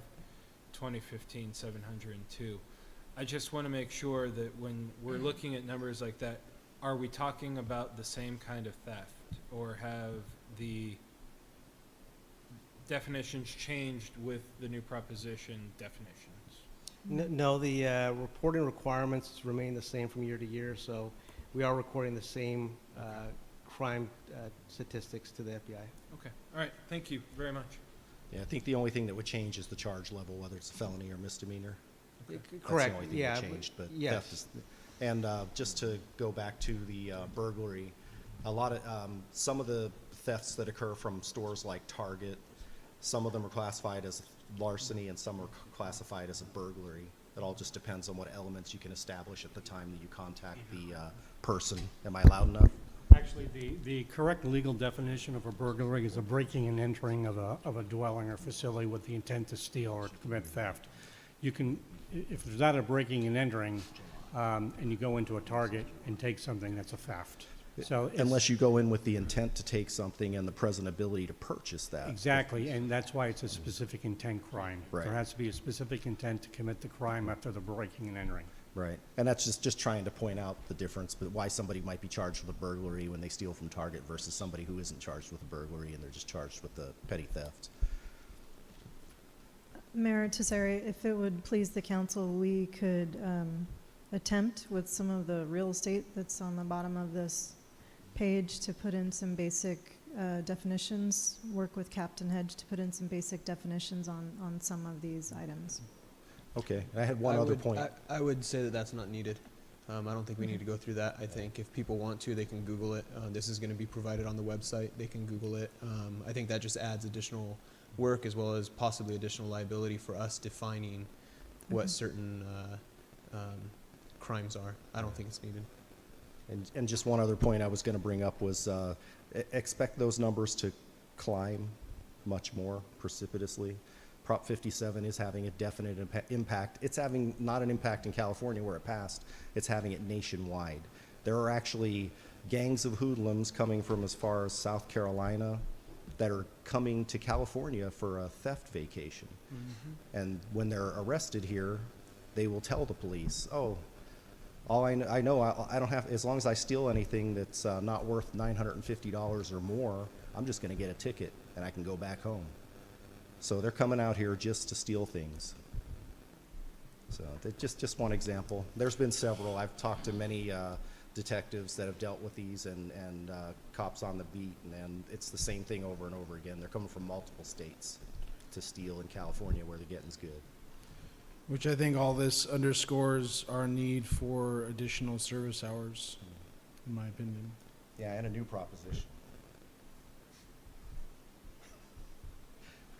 To make it a felony again.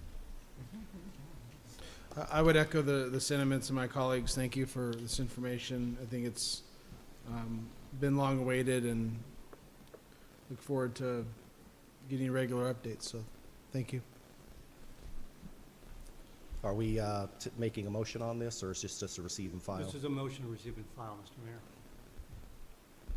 So we will make a can I get a motion to receive So and moved. file? Second. With adoptions, correct? Just for the record. Councilmember Plot, Yes. Councilmember Rigby, Aye. Councilmember Rush, Aye. Mayor Pro Tem Larmore, Aye. Mayor Tessari. Aye. Motion passes 5-0. And it says our next is to move on to the staff reports, but are we doing this 99 cent, or is this just for our own personal information? Oh, okay, it's part of the staff. Okay. All right, let's go ahead and move on to item 9. Good evening, council members. Mayor Tessari, first I just want to congratulate Councilmember Plot for winning the 2017 Men's Champion Cow Chip Tossing from the city of Norco. So how about that? The city of Eastvale were the champion of Norco's cow chip tossing. Just don't shake his hand. I put that on your, I put that right by your name so you could make sure you see that. That beautiful. Did you wash your hands? You practiced for that, right? I did. I used No. I used Tyler's hand sanitizer right after. It's because he wants it as far away from him as possible. To keep that away from me. Yeah, I hear his toughest competition was Berwin Hanna. So Yeah, but I will say this. This is the truth. I actually broke the record too. It was Eric Linder's record. Wow. Congratulations. I just want to remind the council that we are dark in the month of August. And I'll turn it over to staff. I'm jumping in and give mine. Just a couple items we haven't been mentioned tonight. Our storm drain project will be starting tomorrow morning on Citrus and Country Fair. It's going to run a little bit into the opening of high school. We've let the principal and the high school know about that construction, and there'll be a changeable message board letting the drivers know. The city received an RCTC Senate Bill 821 Safe Routes to School grant for 65th Street in the amount of $124,000. That's for fiscal year 18 and 19. And we've also received Complete Streets Assessment Grant. That's worth about $10,000. That's where well, it's already happened. The professional traffic engineer comes, and also professional law enforcement person comes in, compares all of our stats, looks at our streets, makes recommendations. So we will be getting that report sometime in September. We are just reapplying for the ATP. It's called ATP, Active Transportation Plan Augmentation Grant, with Senate Bill 1. I believe there's an extra $200 million at the state level. I think actually probably $100 million at state level, and then there's also a local level. But our active transportation plans, where we applied for complete street elements for 65th Street, Harrison Avenue, and for Scholar Avenue.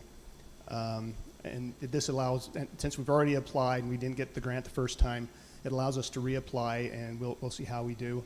The WRCOG has included Harrison as part of their regional bike master plan. It's still in the draft form, but that helps us to get it either at the state level or local level.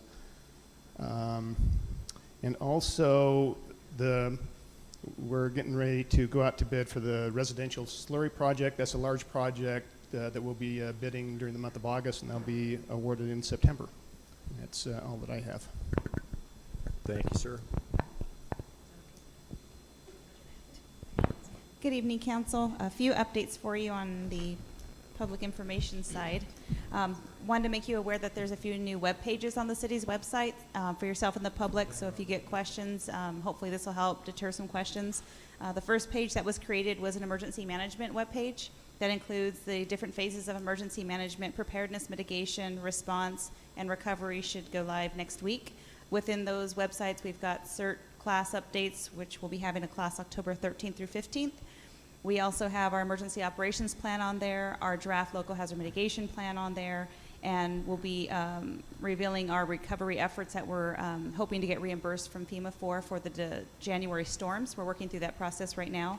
There's also an additional resources tab, so if constituents have questions on preparedness for elderly, children, pets, things of that nature, there's some PDFs for them to download as well.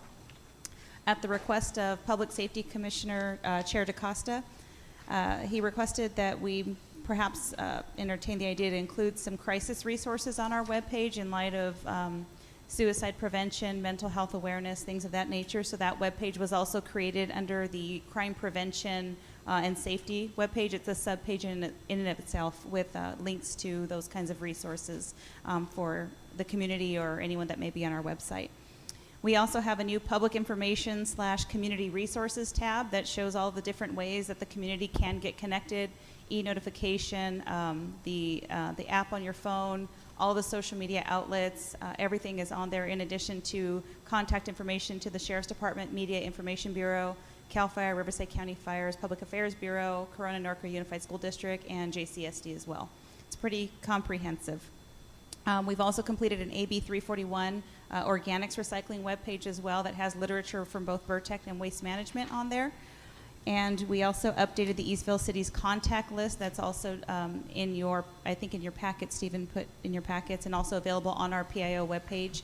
So if people have questions, then they want to download the PDF of who to contact. It's got a list of everything. It's just all updated information.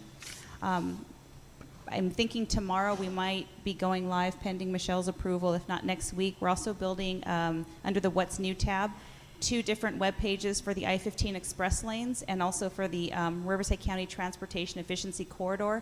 They have given us quite a bit of literature in addition to the PowerPoint presentations from the last council meeting, in addition to signing up for notifications through their entities. So we wanted the public to be aware and have all of the information necessary for both those projects, and also delineating the different funding mechanisms, because it can be quite complex to understand how all those projects are coming together. So that should go live either tomorrow, if not early next week.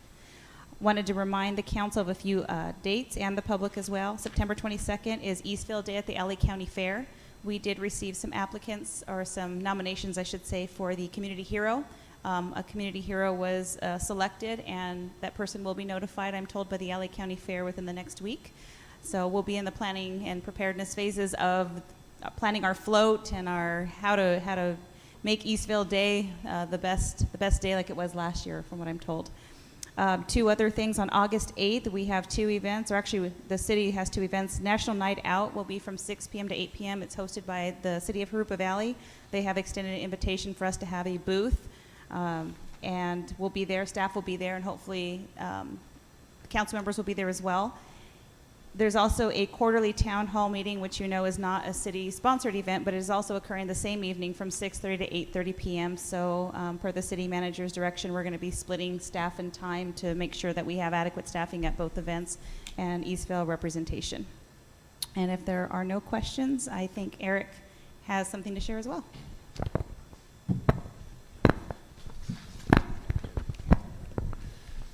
I'm Mike over here. Thank you, Leah. Yeah, Mayor and Council, a couple brief items here. First of all, when you see the monthly report next month, you'll see some improvements there. We're making it graphically prettier to look at and adding a little thumbnail map for each of those projects, so it's easier to find without having to flip back and forth to the map at the back. The other item really came up when Kanika Kith and I were driving around town last week looking at all the construction that's underway, which is very exciting, by the way. If you haven't been out and seen everything coming up out of the ground, it's just really incredible. But one of the projects we drove by was a 99-cent store. And when we were out there, we saw something that looks, well, a lot like this. And what I wanted to do was assure the council and the audience that this is not what the 99-cent store is going to look like when it's done. We spent a lot of time with 99-cent store at a staff level and the planning commission. It's not going to be a big concrete box. This is what it's going to look like. So what you see out there so far is just the basic shell of the building, to which they're going to add all of these details. So they're going to have a tower feature. They're going to have, you know, the enhanced entrance to the store here. This is the Hamner Avenue frontage here, so the view from Hamner. The other elevations are shown on here, but basically you're going to see a lot more detailing on the building. It's not going to be this when it's done. It will be this. So I just wanted to assure you of that in case you get questions about, oh my God, what did they approve? It's actually a nice looking building when they're done. So just want to make sure that we got that out there. Thank you, sir. Any comments on that? I had a question. Mayor Pro Tem Lorimer. Yeah. Quick question. When was this property purchased by the 99-cent store? I think they owned it for a few years, but they've sold it now. It has a new owner. Investor named Sandra Yavitz, who is seeking now to develop the northern half of the property. So she bought this entire parcel from Schleisman up to the fire station. So they're building this building. I believe their intent then is to sell it to her and then lease it back. So they're building their own building. They're going to sell it to the investor and then lease it back. And then that investor will bring in, and we've had some initial discussions with her about filling out the rest of the property, the northern side, the northern end. Okay. Just a general time frame, though, of when this was brought forward to council for approval? So went to the planning commission. Do you remember, Kanika, exactly when? 2015? Yeah, about 2015. Yeah. All right, excellent. Thank you. What's our estimated revenue? I know you probably don't know that. I don't have a number for you, but they will generate a lot of sales tax for us. Do we know what other stores are doing regionally? I don't have that information, Mayor, off the top of my head, but I do have it, so I'll have to report that out to you separately. Thank you. Any other staff reports? Do we have anything from Senator Roth's office? I see you sitting back there the whole time, Tyler. I didn't know if you had something for us.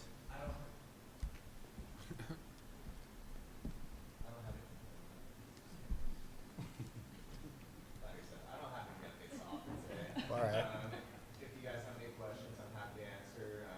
Their summer recess just began, so the summer will be in time for the next month, and then they'll be returning mid-August for the last month of the legislative session. It will be a bit of a whirlwind, so we appreciate the input from the cities and from local organizations on legislation. We know things move very fast there, but to the extent that you can keep up with it and share your stances, we really appreciate it. Thank you. I didn't think you liked us that much.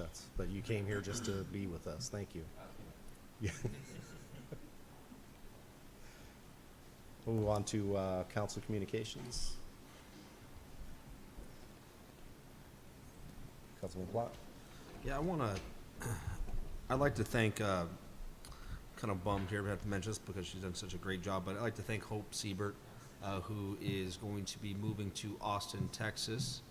And so she'll be vacating the Public Safety Commissioner. She's done a fantastic job, not just coming and attending the meetings and getting input, but she's been a huge backbone to the Neighborhood Watch program that myself and Councilor Rigby have been putting together as far as building out neighborhoods and reestablishing neighborhood watches, and been a huge partaker in that. And so she'll be missed, which leads to the next point is maybe on when we get back from being dark in August and September, like staff to post for that position. So we'll be the first Monday back in September to post for that. The other thing is RTA meeting tomorrow. Just a little update on that as far as a regional committee. There's transportation now, which I just was elected vice chair to that committee. It basically just handles regional transportation, concerns within the city of Eastvale, Corona, Hoopa Valley, Norco. So I'll now be chairing or vice chairing that committee. And that's all I have. Councilman Rigby. Thank you. A couple of quick updates. I wasn't able to attend the JCSD Parks Commission, so I don't know if there was anything really there. I did receive a balance sheet from Picnic in the Park. It does look like they were in the red on that event, about a little over $11,000. But it does look like year over year that they are decreasing that. So I believe our law enforcement bill was about the same, was about somewhere between there, around that, for that event. But regardless of what it was, my hope is that as that starts to decrease, then we can start to ask them for help in paying that, because it is their event. We did have a short-term rental ad hoc committee meeting recently, and there is a lot of progress on that. For just residents' information, not sure if you saw the recent, I don't know the correct verbiage, but the recent amendment to the bill that Congressman Calvert was doing. He has been working hard to combat this on the federal level. At the city, we've been trying to do as much as we can also. I just want to report a couple of things from that meeting. It was originally reported that in the homecoming they had about 22 reported units that were suspected as birthing homes. 9 have been evicted, 2 more moved out freely, and 9 more are in the process of being evicted. So you add that up right there, and we're pretty close to what was there. They have said also that they aren't seeing new ones come in as much, that they're kind of getting the word out. Similar in the Enclave. The Enclave HOA is working on combating the situation too. Our next meeting is September 13th, and that meeting we are hoping to be our last meeting. And what we will do at that meeting, we've asked all the stakeholders to bring a plan of action, and at that meeting we'll adopt those plan of actions, and then we'll continue just regular updates after that. But our hope is that'll be our last ad hoc committee meeting. That's all I have. Thank you, sir. Councilman Rush? Nope, nothing. All right. Vector control will be spraying Friday morning along the trail. Last week they sprayed in the neighborhood northwest of Roosevelt High School, and the reason for that was there were several traps that they had retrieved some mosquitoes out of that tested positive for West Nile virus. So I know there was some questioning on Facebook about all the spraying, but I'm sure if somebody contracts West Nile, they'll be saying, why didn't we? So that's all I have. With that, we're going to recess to closed session. Very quick close session. To closed session for with legal counsel for anticipated litigation. Thank you, guys.